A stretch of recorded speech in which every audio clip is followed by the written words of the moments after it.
Assalamu alaikum students, I am your teacher Farah Siddiqui from Forward Public School. Welcome to e-learning class 8 subject physics. Today we discuss the lecture number 8 from chapter number 2 kinematics. Open page number 44. Today our lecture is 8 which is speed time graph. हमने previous lecture में distance time graph को discuss किया था. इस lecture में हम speed time graph को discuss करेंगे. The graph plotted between speed and time T is called speed time graph. वो ग्राफ जो कि हम स्पीड और टाइम के दरमियान बनाते हैं तो उसको हम क्या कहते हैं, speed time graph. In this graphical analysis the speed is plotted along vertical Y axis, क्योंकि स्पीड आपके पास डिपेंडेंट क्वांटिटी है तो वो वाई एक्सिस पर होगी, and time along horizontal axis क्योंकि इंडिपेंडेंट क्वांटिटी है. Speed time graph is useful for two purposes. Speed time graph हम दो पर्पजेज के लिए यूज़ करते हैं. स्लोप और gradient of the graph gives magnitude of acceleration. अगर हमने किसी बॉडी की एक्सेलरेशन शो करनी हो देन हम स्पीड टाइम ग्राफ ड्रॉ करते हैं, क्योंकि स्पीड टाइम ग्राफ का जो स्लोप है वो आपको मैग्नीट्यूड ऑफ एक्सेलरेशन बताता है. या अगर हमने डिस्टेंस फाइंड करना हो and area under the graph gives distance travelled. अगर हम ये चेक करना चाह रहे हैं कि बॉडी ने कितना डिस्टेंस कवर किया है, उसके लिए भी हम स्पीड टाइम ग्राफ ही ड्रॉ करते हैं. Number 1, the slope of speed time curve gives magnitude of acceleration. Consider the motion of the object which speeds up from 0 metre per second to 8 metre per second in 4 seconds. यहाँ पर आपसे कह रहे हैं कि आपके पास एक बॉडी है जिसने डिस्टेंस कवर करना शुरू किया है. फ्रॉम उसकी जो स्पीड है वो फ्रॉम 0 से चेंज होना शुरू हुई है और फ्रॉम 8 मीटर पर सेकंड तक उसने अपनी स्पीड को चेंज किया है. कितने टाइम में? 4 सेकंड्स में इसने ये अपनी स्पीड को चेंज किया है. तो आपके पास ये जो स्लोप है ये आपके पास स्ट्रेट लाइन इस तरह बनती है. तो इट्स मीन कि आपके पास इक्वल स्पीड चेंज हो रही है in equal interval of time. मतलब कि 1 सेकेंड्स में उसने 2 मीटर पर सेकेंड चेंज किया, फिर उसने नेक्स्ट 1 सेकेंड में उसने अपनी स्पीड को 4 कर लिया, फिर नेक्स्ट 1 सेकेंड्स में उसने 6 कर लिया एंड लास्ट वाले 4 सेकेंड में उसने 8 कर लिया. मतलब इक्वल चेंज यहाँ पर आया है. The slope of the speed time graph will give magnitude of acceleration which can be written as slope is equal to del V by del T, क्योंकि आपके पास change in Y axis divide by change in time होता है. तो change in Y में आपके पास speed है और चेंज इन एक्स में आपके पास टाइम है. तो चेंज की बात हो रही है तो final speed minus initial speed, final time minus initial time. Since acceleration is change in velocity with respect to time. ये आप लोगों को पता है कि एक्सेलरेशन आपके पास क्या है, जब वेलोसिटी में चेंज आता है विद रिस्पेक्ट टू टाइम तो आपके पास एक्सेलरेशन प्रोड्यूस होती है. Therefore change in speed with respect to time will only give magnitude of acceleration.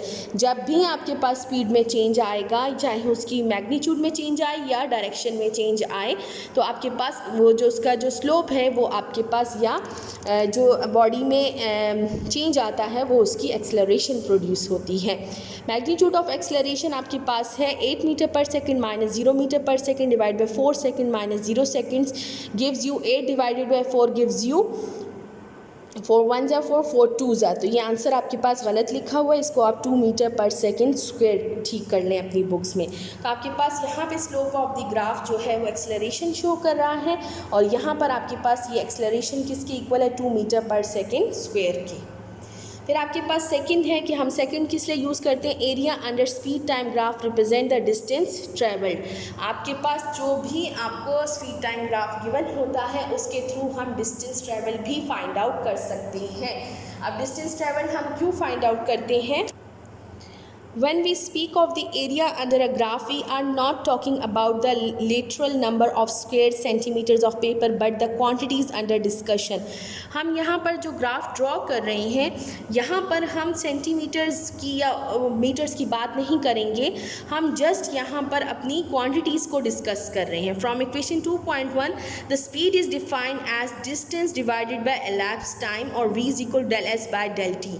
The above equation can be written as, अगर हमने इसी फार्मूले से डिस्टेंस फाइंड आउट करना हो, फॉर एग्जांपल हमें स्पीड और टाइम गिवन हो और हमें कहें distance covered distance travelled find out करें, तो थ्रू फार्मूला हम फाइंड आउट कर सकते हैं कि आपके पास डिस्टेंस जो है वो आपके पास टाइम को बोथ साइड पे मल्टीप्लाई करें तो del S is equal to V into del T आ जाता है. तो इट्स मीन कि हमने अगर डिस्टेंस फाइंड करना हो तो स्पीड और टाइम को आपस में मल्टीप्लाई करने से हमारे पास टाइम डिस्टेंस आ जाता है.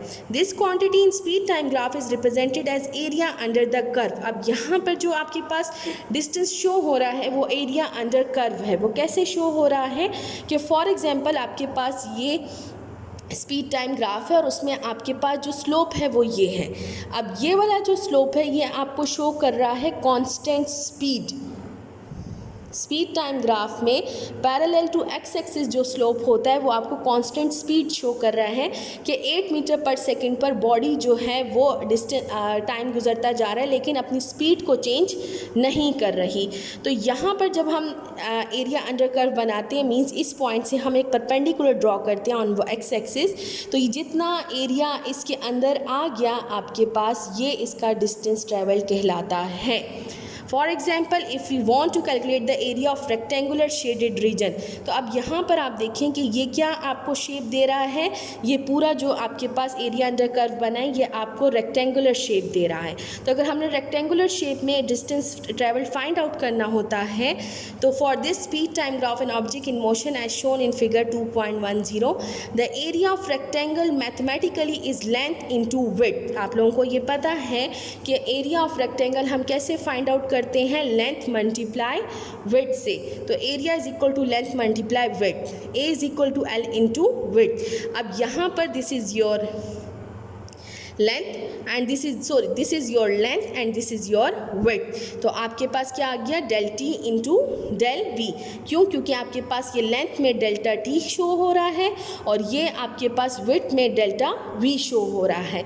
तो आपने लिखा del T into del V is equal to del V into del T. Putting values from graph, तो अगर आप ग्राफ से वैल्यूज़ पुट करना चाहें तो आपके पास इनिशियल इसके स्पीड 0 है, फाइनल 8 है, तो आपने लिखा 8 minus 0 metre per second into initial time 0 है, फाइनल 0.4 है तो 4 माइनस 0 सेकेंड्स और 8 metre per second into 4 second, second से कैंसिल आउट हो गया, 8 4 आर 32। तो आपके पास एरिया क्या आ गया 32 मीटर। तो आपके पास कितना डिस्टेंस कवर किया बॉडी ने, 32 metre. Come to page number 46।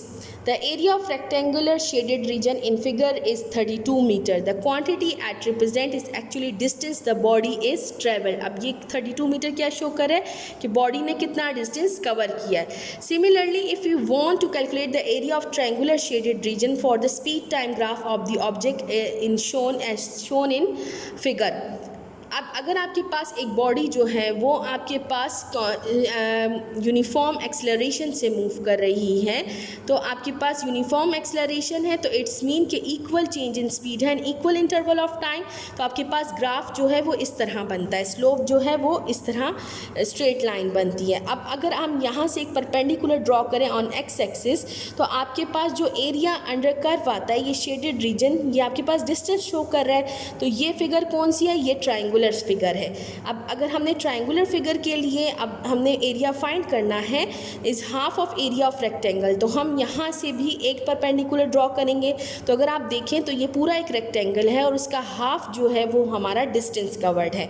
तो फिर हम ये कहते हैं कि एरिया ऑफ ए ट्राइंगल जो है वो किसके इक्वल है, half of area of rectangle. तो एरिया ऑफ रेक्टेंगल किसके इक्वल है, लेंथ इंटू विड्थ। तो 1/2 एल इंटू डब्ल्यू, तो एल आपके पास हो गया एक्स एक्सिस पे जो कि आपके पास क्या है टाइम, और आपके पास जो विड्थ है वो आपके पास हो गई विल स्पीड। वाई एक्सिस पे तो आपके पास 1/2 into del T into del V, 1/2 del V into delta T. Putting values from graph, तो आपके पास इन फाइनल 8 है, इनिशियल 0 है, 8 minus 0 metre per second, initial 0 है, फाइनल 4 है तो 4 माइनस 0 सेकेंड्स। तो आपके पास आ जाएगा 1/2 into 8 metre per second into 4 second, second से कैंसिल हो गया, 8 4 32, 32 divide by 2 gives you 16 metre. तो आपके पास ट्राइंगुलर रीजन में डिस्टेंस कवर्ड जो है वो 16 मीटर के इक्वल होता है।